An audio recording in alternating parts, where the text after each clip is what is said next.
Hello everyone, welcome back. तो जैसा कि मैंने लास्ट वीडियो में बताया था कि हम जो डिसीजंस लेते हैं या फिर हम जो प्रॉब्लम्स के सॉल्यूशंस निकालते हैं अपनी डेली लाइफ में, वो डायरेक्टली रियलिटी पर बेस्ड नहीं होते, बल्कि हमारा ब्रेन रियलिटी का एक मॉडल क्रिएट करता है और वो उसी पर बेस्ड होते हैं।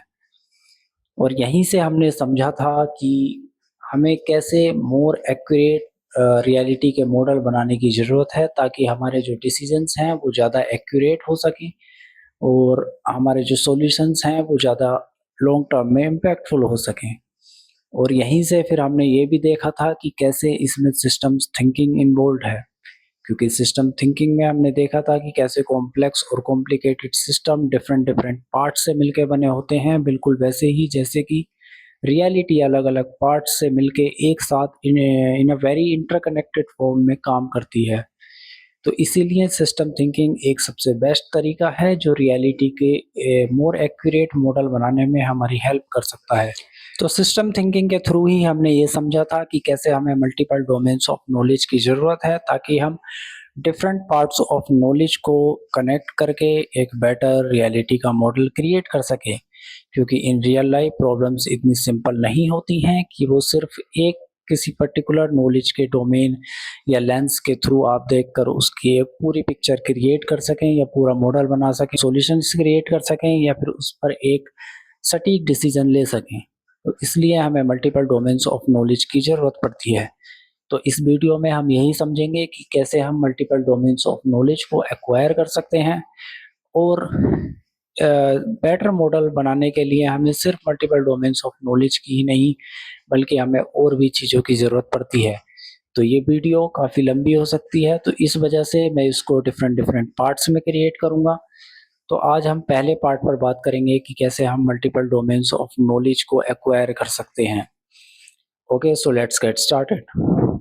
तो सबसे पहले तो आपको ये समझना होगा कि ये कोई नई बात नहीं है जब कोई इंसान मल्टीपल डोमेन्स ऑफ नॉलेज में एक्सपर्ट बनने की कोशिश कर रहा हो या फिर उसको मल्टीपल डोमेन्स की इन डेप्थ नॉलेज हो। हिस्ट्री ऐसे एग्जाम्पल से भरी पड़ी है, जैसे कि आपने एरिस्टोटल के बारे में तो सुना ही होगा। एरिस्टोटल एक फिलोसफर ही नहीं थे, बल्कि एक साइंटिस्ट भी थे और उनको मल्टीपल डोमेन्स की इन डेप्थ नॉलेज थी। माना जाता है कि एरिस्टोटल के टाइम पर जितनी भी नॉलेज अवेलेबल थी पूरे वर्ल्ड में, वो लगभग लगभग एरिस्टोटल को वो सारी की सारी नॉलेज थी। और आजकल के कुछ साइंटिस्ट का ये भी मानना है कि हमारे पास जो मॉडर्न इक्विपमेंट्स हैं, अगर वो उस टाइम पर एरिस्टोटल के पास होते तो मॉडर्न साइंस आधी मॉडर्न साइंस को एरिस्टोटल उसी टाइम पर बना देता। जैसे कि टेलीस्कोप और माइक्रोस्कोप के बिना ही एरिस्टोटल सिर्फ अपनी आंखों की वजह से ही उसने इतनी बारीक चीज़ें नोटिस की थी कि उसने बायोलॉजी में बहुत सारे योगदान दिए और बायोलॉजी की एक नींव रखी। एरिस्टोटल को फादर ऑफ बायोलॉजी भी कहा जाता है।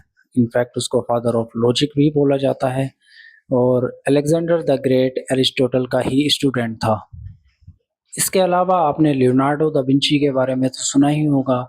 दा विंची का एक बहुत ही फेमस कोट है जो कुछ इस तरह से है कि everything connects to everything else, just realise it. तो यहाँ पर लियोनार्डो दा विंची वही बात कर रहे हैं कि रियलिटी में जो मल्टीपल डोमेन्स ऑफ नॉलेज है उनके बीच बहुत सारे इंटरकनेक्शंस हैं, वो पूरा का पूरा एक सिस्टम है। जस्ट आपको रियलाइज करने की ज़रूरत है या आपको उसको बारीकी से देखने की ज़रूरत है और मैजिक होना स्टार्ट हो जाता है। लियोनार्डो दा विंची सिर्फ इंजीनियरिंग में ही नहीं, बल्कि कि एक मैथमेटिशियन, पेंटर, फिलोसोफर और एनाटॉमी, इन सब में उन्होंने महारत हासिल की हुई थी। और ये तो खैर हिस्ट्री के कुछ एग्जांपल्स हुए। आप कह सकते हो कि ये तो कुछ out of the box thinking वाले लोग हैं या फिर एक्सेप्शनल केस हैं, बट ऐसा नहीं है। वो सिर्फ एक नॉर्मल ह्यूमन बीइंग थे जिन्होंने मल्टीपल डोमेन्स ऑफ नॉलेज के बीच में पैटर्न्स देखे और उन डॉट्स को कनेक्ट करने की कोशिश की, जिन डॉट्स को हम इग्नोर कर देते हैं। और हिस्ट्री ही नहीं, आजकल के मॉडर्न वर्ल्ड में जो टॉप ऑर्गेनाइजेशंस हैं, उनके जो सीईओज हैं या फिर टॉप इनोवेटर्स जो हैं वर्ल्ड में, उनको भी मल्टीपल डोमेन्स ऑफ नॉलेज की ज़रूरत पड़ती है, क्योंकि रियल लाइफ में प्रॉब्लम्स इतनी सिंपल नहीं होती हैं कि वो सिर्फ एक लेंस के थ्रू ही सॉल्व की जा सकें। यही वो लोग हैं जिनको हम जनरली पॉलीमैथ्स भी कहते हैं। यही वो लोग हैं जो एक्चुअल में दुनिया चला रहे हैं, जो एक्चुअल में प्रोड्यूसर्स हैं।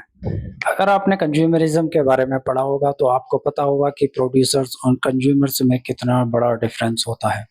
तो अब यहाँ पर आपके सामने 2 रास्ते हैं। एक तो ये कि आप मल्टीपल डोमेन्स ऑफ नॉलेज को समझने की कोशिश करिए और आप अपनी नॉलेज की बाउंड्रीज़ और डेप्थ को बढ़ाइए। या फिर दूसरा रास्ता ये है कि आप जितनी नॉलेज है सिर्फ़ उसी से काम चलाने की कोशिश करिए। अगर आप उसी से काम चलाने की कोशिश करेंगे तो होता ये है कि हमारे जो रियलिटी के मॉडल्स होते हैं वो रिजिड हो जाते हैं, और रियलिटी एक्चुअल में रिजिड नहीं है, वो कंटिन्यूअसली चेंज होती रहती है और इवॉल्व होती रहती है। और अगर आपके रियलिटी के मॉडल्स रिजिड हो जाते हैं तो फिर आपके जो सॉल्यूशंस हैं वो रिपिटिटिव होने लगते हैं, और कुछ प्रॉब्लम्स के सॉल्यूशंस तो निकलते भी नहीं हैं। फिर ये वही वाली बात हो जाती है कि आप लोग सोचने लग जाते हो कि इन प्रॉब्लम्स के सॉल्यूशंस तो निकल ही नहीं सकते, या फिर ये तो हमारी किस्मत है, इसको एक्सेप्ट कर लीजिए और चुपचाप बैठे रहिए।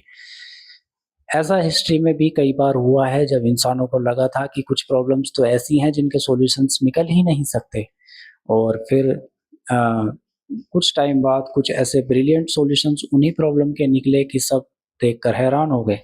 जैसे फॉर एग्जांपल एआई की जो रिसर्च थी वो एक टाइम पर बिल्कुल स्लो डाउन हो गई थी, क्योंकि रिसर्चर्स को लगने लगा था कि एआई सिर्फ नॉर्मल पैटर्न प्रेडिक्शन के काम आ सकती है, इससे ज़्यादा कुछ नहीं कर सकती। लेकिन फिर गूगल के रिसर्चर्स ने एक पेपर पब्लिश किया जिसको कहते हैं attention is all you need. इसमें उन्होंने ट्रांसफॉर्मर आर्किटेक्चर प्रेज़ेंट किया, जिसने एआई की दुनिया का नक्शा ही बदल के रख दिया, और रिज़ल्ट अब आपके सामने है। तो मैं यहाँ पर ये कहने की कोशिश कर रहा हूँ कि अगर आप अपनी नॉलेज की बाउंड्रीज़ को और बढ़ाते रहेंगे या फिर नॉलेज की डेप्थ को इंक्रीज़ करते रहेंगे, तो आप मल्टीपल डोमेन्स ऑफ नॉलेज के बीच में पैटर्न्स देख पाएँगे, डॉट्स को कनेक्ट कर पाएँगे और रियलिटी के बेटर मॉडल्स क्रिएट कर पाएँगे, एंड एट द एंड आपके डिसीजंस जो होंगे वो ज़्यादा एक्यूरेट होंगे और आपके सॉल्यूशंस मोर इम्पैक्टफुल होंगे। यही वो तरीके हैं जिनसे ब्रिलियंट सॉल्यूशंस निकलते हैं, जो एक्चुअल में कुछ रियलिटी में बिल्ड कर पाते हैं जो एक्चुअल प्रोड्यूसर्स होते हैं। ओके, तो अब हम उन तरीकों की तरफ आते हैं जिनसे कि हम मल्टीपल डोमेन्स ऑफ नॉलेज को एक्वायर कर सकते हैं। तो सबसे पहले मैं बात करना चाहूँगा पैरेटो प्रिंसिपल की। पैरेटो प्रिंसिपल एक प्रिंसिपल है जो ये कहता है, जिसको हम 80-20 प्रिंसिपल भी बोलते हैं, जो बेसिकली ये कहता है कि किसी भी काम का जो 80% आउटपुट होता है वो उस फील्ड की 20% नॉलेज पर टिका हुआ होता है। मतलब कि आप भी अगर अपनी डेली लाइफ में देखें तो आप जो भी काम करते हैं, आप जिस फील्ड में भी हों, उस काम का मोस्टली 80% काम आप सिर्फ उस फील्ड की 20% नॉलेज से ही कर रहे हैं। तो ये प्रिंसिपल अभी तक सही साबित ही होता आया है। तो इसका यूज़ आप कुछ इस तरह से कर सकते हैं कि आप जब भी किसी भी फील्ड को पढ़ रहे हैं या किसी भी चीज़ को पढ़ रहे हैं, तो आप ये समझने की कोशिश करिए कि इस फील्ड में वो 20% कौन-सा नॉलेज का पोर्शन है या जो अंडरस्टैंडिंग का पोर्शन है, जो इस फील्ड का 80% काम सँभाल रहा है। इससे होगा ये कि आपका जो वॉल्यूम ऑफ नॉलेज है, जो शेयर ऑफ नॉलेज है, वो मोर क्वालिटेटिव हो जाएगा बजाय क्वांटिटी पे जाने के। और यहीं से हमें ये समझना होगा कि बेटर मॉडल्स के लिए हमें मोर अमाउंट ऑफ नॉलेज की जगह हमें ये पता होना चाहिए कि मोर क्वालिटी ऑफ नॉलेज क्या है। मतलब कि ज़्यादा जानने से बेहतर हमें ये समझना होगा कि क्या जानना चाहिए। क्योंकि आप जब नॉलेज के रास्ते पर निकलते हैं तो at some point of time आप ये रियलाइज़ करते ही हैं कि there is a lot to know and not everything is worth knowing. मतलब सब कुछ जानने लायक भी नहीं है। तो आपका फ़ोकस ये होना चाहिए, सबसे पहले ये समझ आपके अंदर होनी चाहिए कि क्या जानने लायक है, क्या नहीं। मतलब कि किसको आपका अटेंशन जाना चाहिए या नहीं। क्योंकि ह्यूमन लाइफ जो है वो लिमिटेड है, जो ह्यूमन टाइम है वो लिमिटेड है और अटेंशन एंड एनर्जी लिमिटेड है।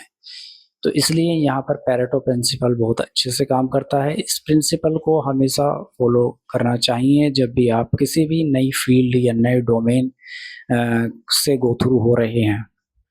सेकंड जो कॉन्सेप्ट है वो बेसिकली है जिसके थ्रू मैं स्टार्ट करना चाहता हूँ। एक फिजिसिस्ट हैं एल्बर्ट बार्टलेट के नाम से, उन्होंने कहा था कि the biggest shortcoming of human race is its inability to understand the exponential function. अब ये कोट कैसे हमारे नॉलेज से कनेक्ट होता है, आइए समझते हैं। तो यही वो चीज़ें हैं, यही वो पैटर्न्स हैं जो आपको देखने हैं, जो आपको रियलाइज़ करने हैं, जो आपको कनेक्ट करने हैं। क्योंकि कनेक्शन ही जब तक आप कनेक्शंस ड्रॉ नहीं कर पाएंगे आप चीज़ों में उलझ कर रह जाएंगे। तो अगर हम इस कोट को समझें तो ये कोट सिंपली ये कहने की कोशिश कर रहा है कि हम जो ह्यूमन है, हमारा वो माइंड है, वो मोस्टली लीनियरली काम करता है, क्योंकि हमारा जो वर्ल्ड है वो मोस्टली लीनियरली ही डिजाइंड है। इसलिए हमारा ब्रेन फोर्स्ड हो जाता है इस तरह से काम करने के लिए कि चीज़ें लीनियरली काम करती हैं, ग्रोथ लीनियरली होती है, पर सच ये नहीं है। बहुत सारी ऐसी चीज़ें हैं जो एक्सपोनेंशियली ग्रो करती हैं लेकिन हमें नहीं पता होता है, और यहीं पे ये ट्रिक हम यूज़ करेंगे नॉलेज को एक्वायर करने के लिए। अगर मैं सिंपल लैंग्वेज में समझाऊं तो आपको पता होगा कि लीनियर फंक्शन और एक्सपोनेंशियल फंक्शन क्या होता है। अगर नहीं पता है तो let me explain you. Linear function वो फंक्शन होते हैं जो टाइम के साथ इक्वली ग्रो करते हैं, means at a certain period of time वो जितनी चीज़ ग्रो करेगी at the same period of time वो चीज़ उतनी ही ग्रो करती जाएगी। जैसे 1 के बाद 2 आता है, 2 के बाद 3, 3 के बाद 4, तो ये एक लीनियर ग्रोथ है। लेकिन वहीं पर एक्सपोनेंशियल फंक्शन वो फंक्शन होते हैं जो टाइम के साथ बहुत तेज़ी से बढ़ते हैं। मींस स्टार्टिंग में वो स्लो लग सकते हैं लेकिन at certain point of time वो एकदम से ब्लास्ट कर जाते हैं। जैसे अगर आप कोई नंबर लें फॉर एग्जांपल 1 और अगर उसको डबल करते जाएं तो आप देखेंगे कि स्टार्टिंग में जो रिजल्ट होगा वो बहुत ही स्लो होगा। फॉर एग्जांपल 1 से अगर आप स्टार्ट करेंगे तो 2, 4, 8, 16, 32, but at some point of time means after may be 30 multiplications you will see there will be a huge number. So यही है एक्सपोनेंशियल फंक्शन का मैजिक। तो हम इसको नॉलेज में कैसे यूज करेंगे, चलिए ओके तो अब मैं एक्सप्लेन करता हूँ कि कैसे हम एक्सपोनेंशियल फंक्शन का यूज कर सकते हैं नॉलेज को गेन करने में। तो एक्चुअली जब कोई इंसान नॉलेज गेन करता है तो वो सिर्फ इंफॉर्मेशन ऐड नहीं करता, बल्कि वो इंसान खुद चेंज होने लग जाता है। उसका थिंकिंग पैटर्न चेंज हो जाता है, उसकी पैटर्न रिकॉग्निशन की एबिलिटी चेंज हो जाती है, कनेक्शंस ड्रॉ करने की एबिलिटी उसकी इम्प्रूव हो जाती है, और मतलब कि जो नॉलेज है वो जो गेन हो रही है वो सिर्फ एक पर्टिकुलर एस्पेक्ट तक ही सीमित नहीं रहती, बल्कि वो फ्यूचर नॉलेज को गेन करने में भी हेल्प करती है। और यही है एक्सपोनेंशियल फंक्शन की ग्रोथ। फॉर एग्जांपल जैसे कि आपने सुना होगा कि पैसे से पैसा बनता है, या फिर अमीर लोग और अमीर होते हैं, और ये बात बिल्कुल सही भी है, क्योंकि जब आप एक सर्टेन लेवल पर पहुंच जाते हैं तो आपके पास वो सारे रिसोर्सेज होते हैं जिनका यूज़ करके आप और ग्रोथ बिल्कुल पहले से ज़्यादा आसानी से हासिल कर सकते हैं। बस नॉलेज भी कुछ इसी तरह से कंपाउंड होती है। एक आइडिया दूसरे आइडिया को अनलॉक करता है। एक पर्टिकुलर फील्ड की नॉलेज दूसरी फील्ड की नॉलेज को एक्वायर करने में हेल्प करती है। मैथमेटिक्स की हेल्प से आप फिजिक्स को समझ सकते हैं, और फिजिक्स की हेल्प से आप इंजीनियरिंग को समझने में आपको आसानी होगी। वहीं पर साइकोलॉजी आपके कम्युनिकेशन स्किल्स को इम्प्रूव कर सकती है, और फिलॉसफी आपके डिसीजन मेकिंग को। लेकिन यहाँ पर समझने वाली बात यह है, यहाँ पर एक ट्रैप भी है कि नॉलेज की जो एक्सपोनेंशियल ग्रोथ है वो ऑटोमेटिकली नहीं होती है। यहाँ पर आपको कुछ चीज़ों का ध्यान रखना पड़ेगा। अगर आपको नॉलेज की एक्सपोनेंशियल ग्रोथ देखनी है तो सबसे पहली चीज़ ये है कि कंसिस्टेंट एफर्ट रखने होंगे। स्टार्टिंग में ग्रोथ थोड़ी स्लो लग सकती है, कुछ मंथ्स तक आप सीखते रहते हैं और कुछ रिजल्ट नहीं दिखते, लेकिन सडनली सब कुछ चेंज होने लग जाता है। आपकी डॉट्स आपस में कनेक्ट होने लगती हैं और आप फर्दर नॉलेज गेन करने की जो आपकी एबिलिटी है वो बढ़ जाती है। आप चीज़ों को और आसानी से समझ सकते हैं और एक आइडिया और आगे के दूसरे आइडिया को अनलॉक करता चला जाता है। तो अगर आप कंसिस्टेंट एफर्ट नहीं रखेंगे तो होगा ये कि आपकी जो ग्रोथ है वो जैसे-जैसे एक्स्पोनेंशियल ग्राफ आपका बढ़ेगा और अगर आपके एफर्ट कम होंगे तो वो जो ग्राफ है वो बेसिकली फिर से स्लो हो जाएगा और एक टाइम पर स्टैग्नेट हो जाएगा, लीनियर फॉर्म ले लेगा और उसके बाद हो सकता है गिरना भी स्टार्ट हो जाए। क्योंकि इसको अगर मैं रियल लाइफ एग्ज़ाम्पल से समझाऊँ, फॉर एग्ज़ाम्पल अगर आप जिम जाना स्टार्ट करते हैं और आप डेली कंसिस्टेंटली आप वर्कआउट करते हैं सेम टाइम पर, सेम रूटीन पर एंड डेली 1 आवर और 2 आवर वर्कआउट और तो आप एक टाइम के बाद देखेंगे कि आपकी जो मसल की स्ट्रेंथ है या ग्रोथ है वो होने लग जाती है। और उस टाइम पर भी आपको वो जो एफर्ट हैं वो कंसिस्टेंटली रखने होंगे। इसका ये मतलब नहीं है कि अगर आपकी अब ग्रोथ होने लग गई है, तो आप तो अभी ईज़िली चीज़ों को कर सकते हैं, तो आप अपने एफर्ट कम कर दें। ऐसा ही होता है कि जब हम नॉलेज गेन करते हैं, तो हम एक सर्टेन लेवल पर पहुँचने के बाद हमें चीज़ें बिल्कुल आसानी से समझ में आने लग जाती हैं। जो काम हम स्टार्टिंग में घंटों लगते थे, बहुत मेहनत लगती थी करने में, वो अब आसानी से होने लग जाता है। तो हम सोचते हैं कि अब हमें एफर्ट करने की ज़रूरत नहीं है। तो यहीं पर आप जो स्टार्टिंग में जो एफर्ट कर रहे थे, अगर वो एफर्ट आपका डाउन हुआ तो आपकी आगे जो फर्दर नॉलेज का जो एक्स्पोनेंशियल ग्राफ है वो धीरे-धीरे स्लो होना स्टार्ट हो जाएगा। और यहीं पर जो दूसरा ट्रैप है वो ये है कि आपने जितनी भी नॉलेज एक्वायर की है आप उसका यूज़ नहीं कर रहे हैं। फॉर एग्ज़ाम्पल कि आप एक सर्टेन लेवल पर पहुँच तो गए मीन्स आपने काफ़ी सारा पैसा कमा लिया, आप अमीर हो गए, लेकिन आप उस पैसे का यूज़ नहीं कर रहे हैं। कुछ रिसोर्सेज़ जो आपने एक्वायर किए हैं, उन रिसोर्सेज़ का यूज़ नहीं कर रहे हैं, तो आप आगे चीज़ों को मल्टीप्लाई कैसे करेंगे? तो इसीलिए जितनी भी नॉलेज आपने एक्वायर की है, उस नॉलेज का यूज़ करना ही पड़ेगा। तभी आप उस नॉलेज के बेस पे ही आगे कनेक्शंस ड्रॉ कर पाएँगे, वरना आप कनेक्शन बनाएँगे किस चीज़ से? और जब तक कनेक्शन बनेंगे नहीं तब तक नॉलेज मल्टीप्लाई कैसे होगी, ग्रोथ एक्स्पोनेंशियल कैसे होगी? क्योंकि एक आइडिया से 2 आइडिया कनेक्ट होंगे और 2 आइडिया से 4 आइडियाज़ कनेक्ट होंगे। अगर आप पिछले आइडियाज़ का यूज़ ही नहीं करेंगे तो आगे मल्टीप्लिकेशन होगी ही नहीं। हाँ, तो यहीं पर सबसे इम्पोर्टेंट बात ये है आप अपने ब्रेन को कैसे रीइंफोर्स कर सकते हैं चीज़ों को यूज़ करने के लिए। आप जब भी कोई चीज़ समझते हैं या कोई भी चीज़ पढ़ते हैं तो सबसे पहले ये क्वेश्चन पूछना इम्पोर्टेंट हो जाता है कि आप इस चीज़ को क्यों पढ़ रहे हैं? मतलब इसका यूज़ क्या है इन फ्यूचर? या फिर इस चीज़ को बनाया क्यों गया था? क्या सोचकर बनाया था? इसकी एप्लीकेशन क्या है? अगर आप ये चीज़ें माइंड में रखेंगे तो आपका फ़ोकस उसकी प्रैक्टिकल यूज़फुलनेस पे होगा जो आपकी नॉलेज की ग्रोथ की जो स्पीड है उसको कई गुना मल्टीप्लाई कर देगा। तो ये तो बात हुई कि आप जब नॉलेज गेन करेंगे तो उससे पहले जो प्रिकॉशंस हैं यानी कि जो पहले स्टेप्स हैं वो क्या लेने हैं आपको? आप मतलब कि आपके माइंड में क्या गोल होना चाहिए कि मैं इस नॉलेज को क्यों गेन कर रहा हूँ? दूसरी चीज़ ये है कि जब आप उस नॉलेज को गेन कर लें तो वो जो सिचुएशंस आपने सोची थी आप उनको डेलिबरेटली क्रिएट करने की कोशिश करें। मतलब रियल लाइफ में जानबूझ करके उन सिचुएशंस में खुद को डालें या फिर उन सिचुएशंस को क्रिएट करने की कोशिश करें जहाँ पर आप उस नॉलेज को यूज़ कर सकें। और जितना आप उस नॉलेज को यूज़ करेंगे आपकी ब्रेन में वो उतनी ही ज़्यादा बैठती चली जाएगी। क्योंकि न्यूरोसाइंस का भी यही कहना है कि इंसान उन चीज़ों को भूल जाता है जो चीज़ें उसके ब्रेन को नहीं लगता कि अब आगे यूज़फुल हैं। मतलब कि आप खुद सोचें आपकी जो मेमोरीज़ थी जिनको आप कभी याद नहीं करते या फिर वो स्किल्स जिनका आप यूज़ नहीं करते, धीरे-धीरे वो फेड होने लग जाती हैं, उनको भूलने लग जाते हैं। क्योंकि एट द एंड हमारा जो ब्रेन है वो सिर्फ़ एक एफ़िशिएंट मशीन है, जो एफ़िशिएंसी के साथ काम करना चाहता है, ये यूज़लेस चीज़ों को इकट्ठा करना नहीं चाहता। तो इसलिए नॉलेज को यूज़फुल बनाइए, ताकि आपकी वो नॉलेज है वो आगे और नॉलेज गेन करने में हेल्प कर सके और वो जो नॉलेज है वो सॉलिडिफ़ाई होकर लॉन्ग टर्म मेमोरी में जा सके। तो यही था आज की इस वीडियो में। अब आगे की बात हम नेक्स्ट वीडियो में करेंगे। तो ये एक तरीका था कि कैसे आप मल्टीपल डोमेन्स ऑफ नॉलेज को एक्वायर कर सकते हैं। एंड जिसकी वजह से हमारा जो रियलिटी का मॉडल है वो और ज़्यादा एक्यूरेट बनेगा। So let me sum up all the points that we covered in this video.